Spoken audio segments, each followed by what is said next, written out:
നിക്ക്, എനിക്കൊരു കാര്യം പറയാനുണ്ട്. വേറെന്തോ ആ ഇപ്പോൾ ശരിയായി. അപ്പോൾ കാര്യം എന്താണെന്ന് വെച്ചാൽ 2025 തീരാറായി.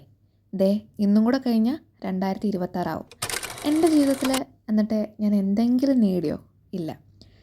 ഈ 2025 എന്തൊക്കെ നേടി എന്ന് എഴുതുന്നതിനേക്കാൾ കൂടുതൽ എന്തൊക്കെ നഷ്ടപ്പെട്ടു എന്ന് എഴുതുന്നതായിരിക്കും നല്ലത്. അതുകൊണ്ട് ആ തീരുമാനം ഞാൻ വേണ്ടാന്ന് വെച്ചു. പക്ഷേ 2025 കാരണം എനിക്കൊരു കണ്ടൻറ് ക്രിയേറ്റർ ആവാൻ പറ്റി. വലിയതായിട്ട് കണ്ടൻറ് ഒന്നും ക്രിയേറ്റ് ചെയ്യാൻ തുടങ്ങിയില്ലെങ്കിലും ഇനി വരുന്ന ദിവസങ്ങളിൽ നല്ല അടിപൊളിയാക്കി കണ്ടൻറ് ക്രിയേറ്റ് ചെയ്യണം എന്നാണ് എൻ്റെ ആഗ്രഹം. ഒരു ഇൻഫ്ലുവൻസർ ആവണമെന്നും ഇൻഡിപെൻഡൻ്റ് ആവണമെന്നും വീട്ടുകാരെ നോക്കണമെന്നും ഹാപ്പി ആയിട്ട് ഇരിക്കണം എന്നൊക്കെയാണ് എൻ്റെ ആഗ്രഹം. 2025 തീരാൻ ദേ വെറും മണിക്കൂറുകൾ മാത്രമേ ഉള്ളൂ. അതുകൊണ്ട് ഇനി ലൈഫിൽ എന്തെങ്കിലുമൊക്കെ ആഗ്രഹങ്ങളുണ്ടെങ്കിൽ അതെല്ലാം സാധിച്ചെടുക്കാൻ നിങ്ങൾക്ക് ഈ പുതിയ വർഷം സാധിക്കട്ടെ.